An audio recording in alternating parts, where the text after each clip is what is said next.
A controversial anti-vaccination group has been ordered to change its name because it's misleading the public. The New South Wales Office of Fair Trading has presented the Australian Vaccination Network with a formal letter of action. It must lodge an application to register a new name by the 21st of February or face cancellation. The Fair Trading Minister, Anthony Roberts, says the AVN doesn't present a balanced case for vaccination, and he's likened the group's message to allowing a speeding motorist to endanger others on the road. Now, Imre, what do you think about this? Is it the right thing to do to make this anti-vaccination organisation change their name so they don't mislead parents? Oh, I think so. I mean, their message seems to me disastrous, because the child that's not vaccinated ends up infecting the child whose vaccination may be due or whose vaccination was ineffective or not fully effective.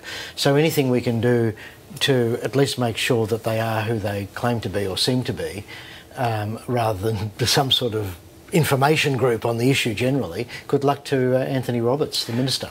Catherine, the Minister says the information it provides is a matter of life or death. Is it fair enough that consumers know where this organisation is coming from? Because if you look at their website, they say they're just promoting choice. They don't actually admit to being anti-vaccination. Yeah, what a load of rubbish. No, I'm sorry. I'm not going to stand up for this group's human rights or freedom of expression. You know, parents should vaccinate their kids. It's a public health necessity. I have no sympathy or you know, it doesn't pull at my heartstrings, Steve, that that they need to disclose to the public what they're on about. I think that's a good thing. It's interesting if you look at their website, though, they do say that they're victims of you know, their human rights here. Persecution, yes, I think not. I think people who don't vaccinate their kids are perpetrating a form of persecution, so let's stay on the main game with this one, I think. Pete, the AVN says forcing them to change their own name is not in the public interest. It's only in the interest of pharmaceutical companies, government policy and mainstream medical organisations.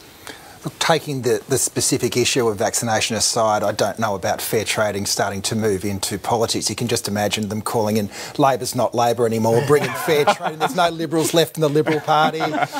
Greens approved a dam. So, you know, Fair Work Australia. Essential media isn't essential. Oh, more jobs, better pay, the legislation as well. But it's interesting, isn't it? The importance of a name and a brand. I don't know where the remit of fair trading goes with this.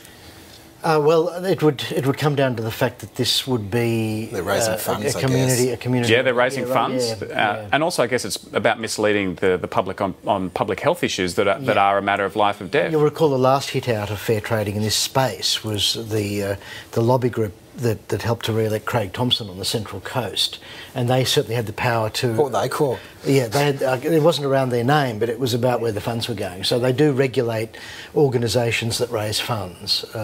So I'm sure it's within his technical powers. Yeah. And Catherine, it's interesting that the area of New South Wales where this organisation operates has a low vaccination rate, which below the herd immunity level, which endangers the community to issues like whooping cough as well. Oh, is that right? I wasn't aware of that. Well, it emboldens the case for action then, doesn't it? Yes.